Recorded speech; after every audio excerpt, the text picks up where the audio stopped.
नमस्कार, स्वागत है आप सभी का सीएनबीसी आवाज पर। आप देख रहे हैं खिलाड़ी नंबर 1। मैं हूं हर्षिता सावंत। कल है वीकली एक्सपायरी के साथ मंथली एक्सपायरी का दिन। कल दोपहर हमने देखा था भारतीय बाजारों में कुछ शॉर्ट कवरिंग देखने को मिली। आज सुबह में एक बार फिर थोड़ी सी नरमी के बनते दिखाई दिए थे, लेकिन कल की तरह आज भी भारतीय बाजार लो से रिकवर करते दिखाई दे रहे हैं। फ्लैट है मार्केट। 17,587 के लेवल इस समय आपकी स्क्रीन पर बहुत ही मामूली बढ़त देखने को मिल रही है। निफ्टी बैंक इस बीच दिन के ऊपरी स्तरों पर पहुंचता हुआ दिखाई दे रहा है। आधा % ऊपर करीब 120 अंकों तक की बढ़त, 188 अंकों तक की बढ़त यहां पर बनती दिखाई दे रही है। तो इधर फिर से चाल मजबूत होने के आसार बन जरूर रहे हैं। ध्यान दीजिएगा, आज आईसीआईसीआई, इंडसइंड, कोटक और एचडीएफसी बैंक, जो चारों निजी बैंक है, दिग्गज निजी बैंक, इन सब में खरीदारी देखने को मिली है। इसीलिए निफ्टी बैंक की चाल मजबूत होती हुई लगभग 200 अंकों का उछाल। अब आइएगा मिड कैप इंडेक्स पर, और साथ ही साथ आपके लिए लेकर आते हैं एडवांस डिक्लाइन का रेशियो। तो मिड कैप इंडेक्स भी इशारा कर रहा है नेशनल लेवल से थोड़ी सी शॉर्ट की पोजीशंस जो थी बची हुई वो कवर हुई है। 90 पॉइंट का उछाल देखने को मिला है। तो ये बात साफ है कि बढ़ने वाले शेयरों की संख्या ज्यादा आज के दिन बनती दिखाई दे रही है। बैंकों की अगुवाई में दरअसल ये रिकवरी आई है स्क्रीन पर। अब आपके लिए लेकर आते हैं कल दोपहर तक हमारे जानकारों के किस तरह के रिटर्न्स बने। शॉर्ट कवरिंग का एक बहुत बड़ा मूव था, तेजी वाले सौदों पर भी का भरोसा था सभी के। इनफैक्ट एटलीस्ट मेहुल कोठारी के रिटर्न्स पॉजिटिव है, 8% से ज्यादा की कमाई। दूसरी तरफ ब्रिजेश एल करीब 1% के रिटर्न्स कमा रहे हैं, लेकिन -3% के रिटर्न्स है रुचित जैन के। तो ये कल तक की स्थिति हुई है। आज पोर्टफोलियो में कितना बदलाव आएगा, क्या पुल बैक पर बेट कर रहे हैं हमारे जानकार, इन सारे सवालों के जवाब मिलेंगे आपको। शुरुआत रुचित आप ही से करेंगे क्योंकि आपके रिटर्न्स थोड़े से नेगेटिव हैं। ये बताइए, कुछ शॉर्ट कवरिंग कल दोपहर में देखने को मिली थी, आज सुबह भी कुछ संकेत बनते दिखाई दे रहे हैं। क्या अप्रोच तेजी की तरफ रखना ठीक है एक्सपायरी से ठीक पहले? वेरी गुड मॉर्निंग हर्षदा जी। सो हर्षदा जी, हमारा मानना है कि जो ट्रेंड है मार्केट का वो अब चेंज हो चुका है, और जो ब्रॉडर ट्रेंड, हम शॉर्ट टर्म ट्रेंड की बात करें तो शॉर्ट टर्म ट्रेंड अभी 18,000 का हाई से हम डाउन में चेंज हो चुके हैं। तो डेफिनेटली कल 20 डेज एक्सपोनेंशियल मूविंग एवरेज के आसपास था, तो वहां से पुल बैक मूव आया। अब वेदर ये पुल बैक मूव कितना बड़ा रहता है ये आई थिंक कल मैं बरोबर इंडिकेट नहीं कर पाया, इसीलिए जो शॉर्ट पोजीशन देखे गए थे उसमें स्टॉप लॉसेस हुए। बट हमारा मानना है कि अभी भी मार्केट का ट्रेंड चेंज नहीं हुआ है। ये जो कल के सेशन में, कल की ओपनिंग के बाद अब तक का जो प्राइस अप मूव है, ये जस्ट एक पुल बैक मूव है, और हायर लेवल से हम फिर से सेलिंग प्रेशर देखेंगे। तो यहाँ पे काफी स्टॉक स्पेसिफिक रहेंगे ये पुल बैक मूव में। 17,600 एक इंपॉर्टेंट लेवल है, और अगर 17,600 के ऊपर आज क्लोजिंग देता है तो 17,700 के आसपास तक का पुल बैक मूव एक्सटेंड हो सकता है। यानी 101 पॉइंट्स की जगह है निफ्टी में ये पुल बैक मूव में, और उसके बाद में भी आप फिर से सेलिंग प्रेशर देखेंगे। अब ये एग्जैक्ट अंदाज लगा पाना वेदर ये एक्सपायरी के पहले ही ये वापस सेलिंग रिज्यूम होगा कि एक्सपायरी के नेक्स्ट डे से, ये थोड़ा सा मुश्किल है। तो इसीलिए ज्यादा स्टॉक स्पेसिफिक रहने की सलाह दूंगा। बट ब्रॉडली मैं यही मार्केट का व्यू यही है कि जस्ट एक पुल बैक मूव है, तो हायर लेवल्स पे मैं शॉर्टिंग की अपॉर्चुनिटीज ढूंढूंगा। हायर लेवल्स पर शॉर्ट की अपॉर्चुनिटीज ढूंढ रहे हैं, पुल बैक क्लियरली कन्विंसिंग नहीं है। ब्रिजेश, आपकी रणनीति क्या होगी आज? गुड मॉर्निंग हर्षिता जी। मार्केट में जो हमने कल जो देखा था वो बेसिकली एक ब्रीदर था, और आज उसका कंटिन्यूएशन जो चल रहा है। बेसिकली बैंक निफ्टी जो काफी ज्यादा स्ट्रांग है, जिस वजह से हम ये रैली देख रहे हैं। बैंक निफ्टी में स्पेसिफिकली आप पीएसयू बैंक्स में देखिए तो एसबीआई और कैनरा बैंक और बैंक ऑफ बड़ौदा का, इसमें आपको मोमेंटम देखने को मिला है। आज भी आपने जैसे बताया वैसे सवेरे से बैंक निफ्टी काफी पॉजिटिव, उसने कल का हाई क्लियर कर दिया है। सो ये मोमेंटम पॉजिटिव रहेगा बैंक निफ्टी के लिए। तो एक्चुअली आज के दिन के लिए तो मुझे लग रहा है कि रेंज बाउंड से पॉजिटिव रहेगा, जो 39,000 से 39,100 के पास बैंक निफ्टी जा सकता है। बैंक निफ्टी सिर्फ अगर 38,600 के नीचे ब्रेक करता है तो ही मैं अगर बैंक निफ्टी में सेल का व्यू लूंगा। सो जब तक 38,600 ब्रेक नहीं करता है, मुझे लगता है कि आज का मोमेंटम पॉजिटिव रहेगा। और यही लेवल अगर मैं निफ्टी में वॉच करना चाहता हूँ तो 17,500। तो जब तक 17,500 ब्रेक नहीं करता है तो मेरा बायस पॉजिटिव रहेगा, और मैं कुछ तेजी के स्टॉक्स में ट्रेड करना चाहूंगा। ओके, तो तेजी की तरफ ध्यान ब्रिजेश का बनता हुआ। मेहुल, आपकी अप्रोच क्या रहेगी? गुड मॉर्निंग हर्षदा जी, गुड मॉर्निंग एवरीवन।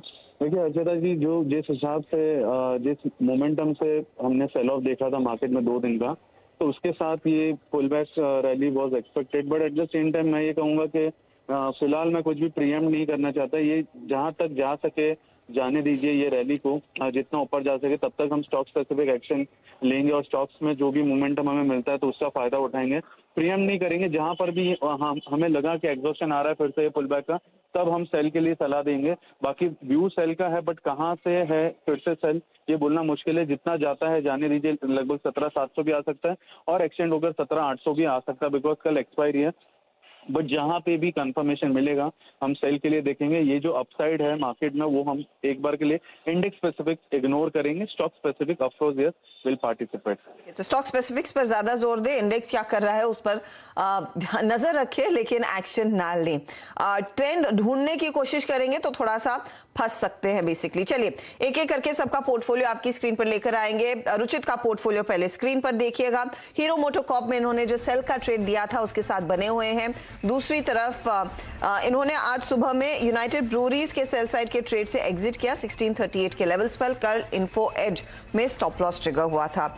रुचित बताइए नया ट्रेड क्या है? तो फिलहाल आज मैं एक ही ट्रेड जोड़ूंगा यहाँ पे बाय साइड में, और जैसे मैंने कहा कि इनके साथ सेकेंड हाफ में इंडेक्स 17,670 के आसपास आता है तो वहां पे एक शॉर्ट साइड का पोजीशन ऐड करना चाहूंगा। तो जो बाय साइड अभी ट्रेड जोड़ रहा हूँ वो है वेल्सपन कॉर्प। नो सेशन ये स्टॉक ने अच्छा ट्रायंगल का ब्रेकआउट आज दिया है, तो और कल के सेशन में भी अच्छे वॉल्यूम्स थे स्टॉक में, तो एक फॉलोअप मूव ये स्टॉक में आज और कल की ट्रेडिंग सेशन में रह सकता है। तो करंट लेवल्स पे 238 हाफ 239 के आसपास चल रहा है ये लेवल्स पे, इसको खरीदना है 232 का स्टॉप लॉस रखें और 261 तक के टारगेट्स लेंगे। 261 का टारगेट और ये तेजी वाला आइडिया आता हुआ। वेल्सपन कॉर्प आपको याद होगा कल स्वाति होतकर ने भी इस पर एक बाय कॉल दिया था क्लोजिंग के दौरान, और रुचित कह रहे हैं यहाँ पर तेजी कायम रहेगी। तो बेसिकली वो ट्रेंड अभी भी बरकरार है और भरोसा बढ़ रहा है। 232 का स्टॉप लॉस लगाए, 261 का टारगेट रहेगा। चलिए अब ब्रिजेश का पोर्टफोलियो देख लेते हैं। तो आईटीसी की तेजी का वाली कॉल अभी भी ये होल्ड कर रहे हैं, बाय साइड की तरफ आईटीसी को पोर्टफोलियो में बनाए रखा है। इन्फोसिस में शॉर्ट का ट्रेड था, शॉर्ट के ट्रेड को अभी भी होल्ड कर रहे हैं। एग्जिट किया है इंडिया सीमेंट में जो एक बाय साइड का आइडिया था। बताइए ब्रिजेश नया क्या जोड़ेंगे? हर्षिता जी मैंने आज इंडसइंड बैंक में कॉल इनिशिएट किया है। मैंने 1090 के रेंज में मैंने इसको बाय रिकमेंड किया हुआ है और उसका स्टॉप लॉस रहेगा 1073। मैं 1128 का टारगेट इसमें देख रहा हूँ। मुझे लग रहा है मोमेंटम में बैंकिंग के साथ आज ये स्टॉक आउट परफॉर्म करना चाहिए, तो मैं इसमें पॉजिटिव व्यू मेंटेन कर रहा हूँ। तो इंडसइंड बैंक पर आज देखिए, दिग्गज बैंक निजी बैंकों में वैसे भी जोश है। 2% ऊपर इंडसइंड बैंक 1128 के टारगेट के लिए मौका इस समय है तेजी की तरफ पकड़ने का। खरीदारी करके चले इस पर्टिकुलर ट्रेड में, ये फिलहाल आपके लिए राय साफ है। एक बार स्टॉप लॉस का लेवल भी स्क्रीन पर आ जाएगा। तो दोनों तेजी और यहाँ पर तेजी कर रहे हैं तो स्टॉप लॉसेस को भी ध्यान में रखिएगा। स्टॉप लॉस आप किस लेवल पर लगा रहे हैं? 1080 कहा क्या आपने? नहीं 1073। 1073 ओके। तो ये फिलहाल आपके लिए एक व्यू। 1073 का स्टॉप लॉस, 1128 का टारगेट, इंडसइंड बैंक तेजी का ट्रेड। चलिए अब मेहुल को जोड़ते हैं। मेहुल ने टीसीएस पर जो शॉर्ट का कॉल दिया था वहां पर प्रॉफिट बुक किया 3260 के आसपास। गैलेक्सी सर्फैक्टेंट्स ये तेजी वाला ट्रेड था, इधर आज सुबह में प्रॉफिट बांधा है 3240 के लेवल्स पर। मेहुल नया ट्रेड क्या है? देखिए हर्षदा जी एक ही ट्रेड है फिलहाल, बिकॉज मैं मार्केट वॉच नहीं कर पा रहा हूँ आज, तो मैं सेकंड हाफ में दूसरा ट्रेड दूंगा। बट फिलहाल जो मैंने कल डिस्कस किया था वो ही स्टॉक में दूंगा, कुछ भी चेंजेस नहीं है। वो है गोदरेज एग्रोवेट। 534 का रेट है, 534 के रेट पे बाई दीजिए। 515 का स्टॉप लॉस रहेगा गोदरेज एग्रोवेट में, और मुझे अपसाइड में 585 तक के टारगेट देखने को ऐसा लग रहा है कि आ जाएंगे शायद एक आध वीक में। ये पोजिशनल बेट है बट बहुत ही स्ट्रॉन्ग बेट लग रहा है। ब्रेकआउट बहुत अच्छा है, 200 डे मूविंग एवरेज के ऊपर काउंटर ट्रेड करना शुरू किया है। तो गोदरेज एग्रोवेट बाइंग की सलाह। टारगेट क्या कहा? 545 या उससे ऊपर का? 585 सॉरी, आपकी लाइन ठीक से, आपकी आवाज तो ठीक से सुनाई नहीं दे रही थी उस लाइन पर। तो 515 का स्टॉप लॉस और 585 का आप टारगेट लगाकर चले, यानी कि यहाँ से 50 रुपए और बढ़ने के आसार है। आपको याद होगा कल गोदरेज एग्रोवेट पर नजरें थी मेहुल की और उन्होंने कहा था कि सेकंड हाफ में देंगे, लेकिन सेकंड हाफ में इन्होंने इंडिया सीमेंट जोड़ा। आइदर वेज आज ये हिस्सा बन रहा है इनके पोर्टफोलियो का। 585 टारगेट और 515 स्टॉप लॉस। दूसरा ट्रेड क्या आ सकता है दोपहर में, उस पर इनकी नजरें बाद में आने आएंगी तो बात करेंगे।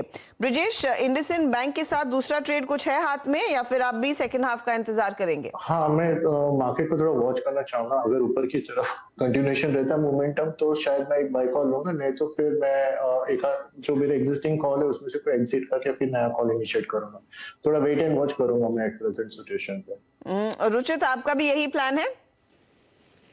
जी बिल्कुल, आई थिंक सेकंड हाफ में इस दूसरा ट्रेड इनिशिएट करेंगे। अच्छा, सेकेंड हाफ में आप लोग क्या एंटिसिपेट कर रहे हैं? क्योंकि कल सेकेंड हाफ में एक बहुत तगड़ी शॉर्ट कवरिंग की रैली देखने को मिली थी। इस समय अगर हम डाउ फ्यूचर्स का हाल देखें, वो संकेत तो दे रहा था कि शायद उनकी शुरुआत मिक्स्ड रहेगी। सुबह में नीचे थे करीब 90 पॉइंट, अब 55 अंकों की गिरावट ही रह गई है, तो वहां पर थोड़ी बहुत रिकवरी आई है। क्या आप एंटिसिपेट कर रहे हैं एक स्विंग बैक ऊपर की तरफ, रुचित? मेरे हिसाब से 16,770 से 16,700 एक ऐसा रेंज है जो काफी स्ट्रॉन्ग रेजिस्टेंस मार्केट के लिए रहेगा, और वो लेवल से हमको फिर से एक डाउन मूव का रिजम्पशन देखना चाहिए। तो मैं इसीलिए फिलहाल होल्ड कर रहा हूँ कि इनके साथ सेकंड हाफ में और एक 70 पॉइंट की तेजी निफ्टी में देखने मिल जाए यहाँ से, और 16,670 के लेवल्स आ जाए तो वो अच्छे लेवल्स रहेंगे जहाँ पे लॉन्ग्स एग्जिट करनी चाहिए और फ्रेश शॉर्ट्स के मौके फिर ढूंढने चाहिए। ये 16,000 बोलने की इतनी आदत पड़ गई है, 17 को आप 16 बोल रहे हैं, बेसिकली 17,730 का इंतजार कर रहे हैं। जी बिल्कुल अर्षदा जी, 17,000 I am bag your pardon, 17,670 ये लेवल्स रहेंगे रेजिस्टेंसेस के। ओके, तो 17,670 पर नजरें रहेंगी। देखते हैं वो लेवल पार होता है या नहीं आज के लिए। अच्छा, एक दो ट्रेड्स आपकी स्क्रीन पर लेकर आते हैं जहां पर थोड़ा बहुत एक्शन है। NMDC, ब्रिजेश, इस पर नजर डालिए। कल सेकेंड हाफ में इसमें अच्छी तेजी थी, आज भी अगर आप ध्यान दें करीब 3-3.25% की बढ़त पर कारोबार कर रहा है काउंटर, 3% का इजाफा है इधर। 123 पर क्या नया सौदा खड़ा किया जा सकता है? डेफिनेटली मैडम, इसमें हमारा पॉजिटिव व्यू है। हमें लगता है कि एनएमडीसी का जो न्यूज आया इस वजह से उसमें काफी सारे बाइंग इनिशिएट हो चुके हैं ऑलरेडी। कल से रैली कर चुका है स्टॉक। मैं ये स्टॉक को करीब 133 से 135 के रेंज में देख रहा हूँ। इसमें तो मुझे आज कॉल लेने का भी काफी मन था, लेकिन रिस्क रेशियो इसमें नहीं बैठ रहा था काफी सही तरीके से। बट किसी का पोजीशन है तो किसी को होल्ड करना है, तो ये मोमेंटम में स्टॉक है। 133 से 135 का अपसाइड काफी स्ट्रॉन्ग व्यू है। 133 से 145 तक के लेवल्स देखने को मिल सकते हैं। 133 से 35 तक के levels, I beg your pardon, 3% ऊपर अगर आपके पास है तो बने रहिए, ये राय है। नया ट्रेड थोड़ा सा रिस्की हो सकता है। चलिए, वक्त हो रहा है एक ब्रेक का। 200 पॉइंट ऊपर अब निफ्टी बैंक, ध्यान रखिए। 130 अंकों की बढ़त मिड कैप इंडेक्स में और 17,600 पर वापसी निफ्टी की हो रही है। तो ये है आपके लिए ताजा तस्वीर। लेंगे एक ब्रेक। आज जो एक एक ट्रेड आया है उसका कितना फायदा इनके पोर्टफोलियो को मिल रहा है उसका जायजा लेंगे, और साथ ही CLSA ने एक अग्रेसिव कॉल दिया है रिलायंस इंडस्ट्रीज पर। क्या कहती है ये रिपोर्ट, उसके डिटेल्स भी आपके सामने करेंगे पेश ब्रेक के बाद। आप देख रहे हैं खिलाड़ी नंबर 1। हमारे जानकारों ने एक एक सौदा दरअसल अपने पोर्टफोलियो में जोड़ा है। अब देखते हैं उसका कितना फायदा इनके हाथ लगता हुआ। रुचित के पोर्टफोलियो के साथ शुरुआत करेंगे, जहां पर एक तो हीरो मोटोकॉर्प का जो सेल साइड का ट्रेड था वो अभी भी कैरी कर रहे हैं। जो नया ट्रेड आया है वो तेजी की तरफ है। वेल्सपन कॉर्प 261 का टारगेट और 232 का स्टॉप लॉस लेकर चले। रिटर्न्स क्या बन रहे हैं इन दोनों ही ट्रेड्स में रुचित के लिए स्क्रीन पर है। हीरो मोटोकॉर्प का सेल आज भी इनके लिए ज्यादा कुछ कमा कर नहीं दे रहा है, इनफैक्ट ड्रैग कर रहा है पोर्टफोलियो में। हालांकि 0.42% के रिटर्न्स वेल्सपन कॉर्प जोड़कर दे रहा है। ब्रिजेश के पोर्टफोलियो पर ध्यान दीजिए। एक तो ITC का बाय कॉल अभी भी होल्ड कर रहे हैं, 323 का टारगेट है। 1500 के टारगेट के लिए इन्फोसिस शॉर्ट के सौदे को अभी भी रखा है इन्होंने। नया आया है तेजी वाला trade IndusInd bank, 1128 target, 1073 stop loss है। रिटर्न्स देखिए, इन्फी का सेल ट्रेड आज इनके लिए जम नहीं रहा है, लेकिन हाँ ITC आधे % के रिटर्न्स कमा कर दे रहा है और 0.36% की कमाई यहाँ पर इंडसइंड बैंक की तरफ से भी होती हुई। अब आते हैं मेहुल के पोर्टफोलियो पर, तो गोदरेज एग्रोवेट के साथ ही जा रहे हैं ये। 585 का टारगेट है, 515 का स्टॉप लॉस, एक जगह खाली रखी है। गोदरेज एग्रोवेट बहुत माइल्ड पॉजिटिव टेरिटरी में, इनफैक्ट फ्लैट है काउंटर आदव। अब देखते हैं ओवरऑल रिटर्न्स की स्थिति क्या बनती दिखाई दे रही, कौन कहां पर पहुंच रहा है। तो मेहुल के रिटर्न्स हो गए 9.75% के, 0.81% के रिटर्न्स से आगे बढ़े हैं ब्रिजेश और 1.82% के रिटर्न्स हो गए, लेकिन रुचित अब -3.92% के रिटर्न्स पर। तो रुचित के पोर्टफोलियो में भार कायम है। ये है आपके लिए अब तक की ताजा तस्वीर। मार्केट का हाल देखिए तो मार्केट में आज जैसे हम बात भी कर रहे थे, धीरे धीरे करके चाल मजबूत होती हुई दिखाई दे रही है। 17,620 तक के लेवल्स आ चुके हैं और रिलायंस इंडस्ट्रीज फोकस में रहेगा क्योंकि कल दोपहर में इसने सपोर्ट किया था मार्केट को, करीब 1-1.5% की कमाई हुई थी।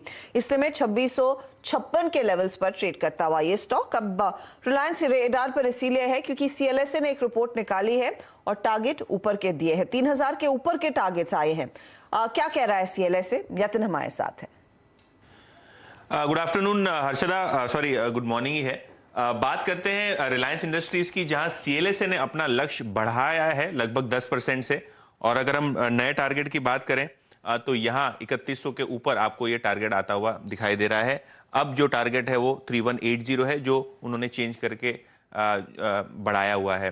एनुअल रिपोर्ट के मुताबिक जो वर्किंग कैपिटल में कमी आई है उसके कारण कैश फ्लोस जो है कंपनी के कंसोलिडेटेड बेसिस पे काफ़ी इंप्रूव हुए हैं।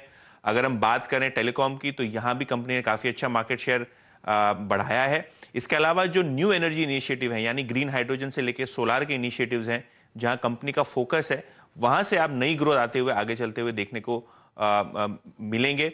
जहाँ तक कि रिटर्न ऑन इक्विटी का सवाल है, यहाँ भी आपको इंप्रूवमेंट दिख रहा है और आगे चलते हुए जो कर्ज में कमी आएगी, क्योंकि बहुत ही ज़्यादा अच्छे कैश फ्लोज और प्रॉफिट्स आपको बनते हुए दिखाई देंगे, उसी वजह से यहाँ आपको इंप्रूवमेंट दिखेगी बैलेंस शीट और रिटर्न रेशियोज में, ऐसा सीएलएसए का मानना है। और इसी मुख्य कारण से खास करके न्यू एनर्जी इनिशिएटिव से जो ग्रोथ आती हुई दिखाई दे रही है, इसको मद्देनजर रखते हुए टारगेट में काफ़ी अच्छी बढ़ोतरी सीएलएसए ने आज रिलायंस के शेयर्स पे की है। तो एक मजबूत टारगेट आता हुआ रिटर्न ऑन इक्विटी में काफी सुधार देखने को मिलेगा। ये कुछ कारण है जो सीएलएसए साइट कर रहा है जब रिलायंस की बात हो रही है। हमारी तरफ से भी डिस्क्लोजर। यतिन, शुक्रिया इस अपडेट के लिए। जो चैनल आप देख रहे हैं ये नेटवर्क 18 का हिस्सा है। नेटवर्क 18 का स्वामित्व प्रबंधन रिलायंस इंडस्ट्रीज के हाथ में है, तो अगर आप रिलायंस में कोई ट्रेड लेना चाहते हैं, एक इंडिपेंडेंट एडवाइजर से भी बात जरूर करें। चलिए, इस बीच ब्रिजेश को लग रहा है कि उनको कोई ट्रेड बदलना है। ब्रिजेश, बताइए क्या बदलेंगे? हाँ शीला जी, मैं चाह रहा था कि मेरा जो इन्फोसिस जो मुझे नहीं कमा के जो नहीं दे रहा, मैं एग्जिट करना चाहूंगा उसको मार्केट प्राइस पे, और उसके जगह पे मैं एस्ट्रल लिमिटेड को बाय में देखना चाहूंगा। 2105 के लेवल है, उसका स्टॉप लॉस रहेगा 2075 और मैं उसका टारगेट देख रहा हूँ 2165 के करीब। तो मुझे मोमेंटम में ये स्टॉक काफी ज्यादा अच्छा लग रहा है, मुझे लग रहा है ये चल जाएगा ये स्टॉक। तो इन्फोसिस को एग्जिट करके मैं एस्ट्रल में बाय जाना चाहता हूँ। तो इन्फोसिस मौजूदा प्राइस पर आप कर रहे हैं एग्जिट, और मौजूदा प्राइस इन्फोसिस की है 1552। तो यहां पर वो मंदी का सौदा काट लिया है। एस्ट्रल पॉली नया जोड़ा 2109 पर है, 2075 का स्टॉप लॉस लगाइएगा। 2165 के टारगेट के लिए मौका एस्ट्रल में आपने पकड़ा है, 2-2.5% ऊपर वो काउंटर। क्या हम रिटर्न इस समय कैलकुलेट कर पाएंगे या फिर दोपहर में देखेंगे? तो ब्रिजेश, सॉरी, इस समय तुरंत वो रिटर्न स्क्रीन पर नहीं आएगा क्योंकि वो सॉफ्टवेयर थोड़ा सा समय लगाता है डेटा कैलकुलेट करने के लिए। लेकिन आपने जो ट्रेड दिया, टारगेट स्टॉप लॉस दिखा दीजिए दर्शकों की सहूलियत के लिए। 2165 के लिए एस्ट्रल आया, स्टॉप लॉस 2075 का, और इन्फोसिस से एग्जिट किया है 1542 के लेवल्स पर। यह है अपडेट ब्रिजेश की तरफ से। 1 बजे इस ट्रेड का असर पूरी तरह से देखने को मिलेगा। चलिए, ऑल द बेस्ट आप तीनों को। नजरें रहेंगे हमारे जानकार दोपहर में क्या ट्रेड्स बदलते हैं, क्या नया जोड़ते हैं। लेंगे एक ब्रेक के बाद पूरा ध्यान रहेगा कमोडिटी मार्केट के एक्शन पर। आप बने रहे CNBC आवाज के साथ।